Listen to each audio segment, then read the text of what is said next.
I know John Sununu. He's a smart guy. He, like me, he came back, didn't run for governor again, but he became the Republican state chair and led, I think New Hampshire probably had the biggest turnover in terms of their legislature of any state. So, you know, I look forward to working with people like John Sununu, the guy that wrote this column. Like I said, I think he's out of touch. I don't think he's ever been here, at least I've never seen him. And certainly his characterization of Iowa Republicans is way off. Is it possible for a Republican moderate candidate to win Iowa as the? Well, you know, in terms of labels, you know, I got labeled as a, some people even called me a liberal, but you know, people that know me that I'm a conservative. I've always been a conservative, and I guess my feeling is that in the end, though, if people really want to look at your policy and your stand and what you're going to do and what you're focused on. I think if you have a Republican that focuses on cleaning up the financial mess that we have in Washington, the fact that what's going on there is unsustainable, that you can't rack up $1.6 trillion increase in the national debt year after year, if you have somebody that focuses on jobs and revitalizing the private sector by reducing some of the tax and regulatory burden, and the regulatory burden I just heard from the president of the American Institute of Certified Public Accountants who was here over the weekend. The regulatory burden in the bill that they passed regulating the financial industry, the cost of that, the amount of paperwork involved in that is horrendous and is going to be a very big drag on the economy. And those are the kinds of things that we're addressing at the state level with our action requiring a jobs impact statement on new regulations and sunsetting existing regulations. A similar thing needs to happen at the national level. It's even of greater concern. Sounds like a truce on social. You No. mentioned one social issue. Well, you know where I stand on social issues. I feel very strongly that we need to pass the legislation that the House has already passed to prevent late-term abortions in the state of Iowa. But I also know that jobs and getting the financial mess straightened out is critical to the economic survival of our country. But you said that the fact that my country is on the raise, that brings up 35%. That's what he got last time. Oh, right. But doesn't that free up 35% of the votes for the head of the social conservative?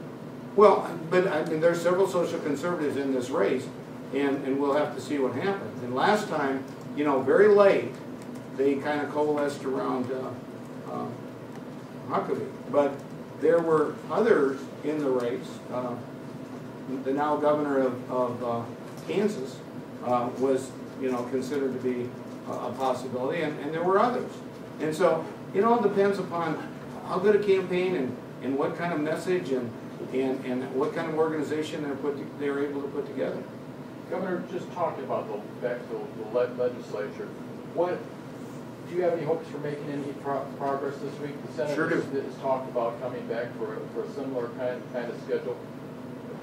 Is there something you plan to do this week to start things? And we asked Craig Paulson this question last week. We've had a split legislature in the past, and they've been able to reach an agreement. What is it about this session why you haven't been able to reach agreement? Well, I think this is a contentious session because we're looking at making some dramatic changes. The legislature has for years, you know, basically used gimmickry and one-time money to balance the budget. And we said, we're not going to do that anymore. We're going to have an honest budget. We're going to have a sustainable budget. We're going to have a budget where we spend less than we take in each year. And that's a dramatic change for people that have been doing things the other way for a long period of time. But we fully intend to do that. But we want to work with both houses. And we've been, you know, we will meet with them, and I have time on my schedule personally every day. My staff has been working with them. We are very optimistic that things can be worked out. The big item, we're actually fairly close in terms of, especially the governor's office and the House are very close on the budget. And for some reason, the Senate Democrats have decided they wanted to spend more. Or initially, they said they were going to spend less than me, and now, and we're now at a point where our budget is about in line with what they said they were going to spend, but we now have to work out the details on those things. I don't think we're that terribly far apart, but it's critically important that what we do is sustainable for the long term, that we don't use underfunding of entitlement programs like they did last year with the indigent defense, or one-time money like they did last year with Medicaid. Those are the kind of things that I said I will not accept. We've got to have a budget that's going to be sustainable for the long term. And then obviously we also feel very strongly that we cannot let this legislature adjourn without addressing the property tax issue. Failing to address that means that we would see in 5 years a $1.3 billion increase in property taxes, which would hit homeowners and agriculture, as well as leaving us with the highest commercial property tax in the country, and that's not acceptable. Is it possible that you'll have a special session just to deal with property taxes as a result? There's no need for a special session. The legislature's in session, and frankly, it's not going to cost us. If we had a special session, it would cost us more money. Right now, they're in session. They've exhausted their per diem expenses. That's all the more reason to get serious about resolving these issues, and we can work together with them to resolve these issues. And I think it can be done in a matter of weeks, hopefully in a couple of weeks, but we'll see. It just all depends upon willingness to resolve these critical issues, but they need to be resolved. Putting them off doesn't resolve. You supported the late-term abortion bill that came out of the House, but Senate Democrats have since come out with this certificate of need bill. Do you feel like that adequately would prevent Dr. Carhart from coming to hospital? Well, I guess my question is this, and I participated in the March of Dimes, march here weekend before last. You know, babies are being saved at 23 and 24 weeks. I guess my feeling is that certainly we should not be authorizing these late-term abortions in the state of Iowa. I think what they did in Nebraska worked. The House passed bill is patterned after that. To me, that makes a lot of sense. And so I think that's the best approach towards it. I also think that there's plenty of opportunity, I think, for the Senate to take action. It's pretty obvious that there's strong feelings when you have, for the first time in more than a half a century, you have members of the majority party joining with all the members of the minority party in a procedural maneuver in order to get the bill on the floor for debate. That tells me that feelings are very, very strong. So I think it certainly deserves to be approved. The late-term abortion bill? Or yes. Have you also seen the certificate of need? I haven't seen that. Governor Kent, what can you tell us about what's likely to break the impasse on the 2-year budget?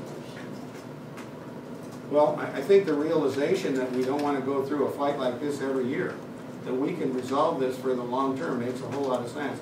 I don't think Iowans like to see this kind of fight go on year after year. And I also think they don't like the kind of budget mess that they saw that we inherited. So we're here to correct the mess, to have a transparent, open budget, as something that's sustainable. But we're certainly willing, if circumstances change, we have a problem, to open things up in the subsequent year. But we think it just makes a whole lot of sense to do what we did in Iowa before 1983, and that is have a 2-year biennial budget. And we've done more than that. We put together 5-year projections to make sure that the decisions we're making on spending now are sustainable for the long term, so that revenue exceeds expenses projected into the future. John McCain, the party's nominee in 2008, didn't participate in the straw poll. Why should a candidate participate in the straw poll? He didn't win the presidency either. So I think that was a mistake. And you may recall that John McCain, his campaign went through some pretty big gyrations.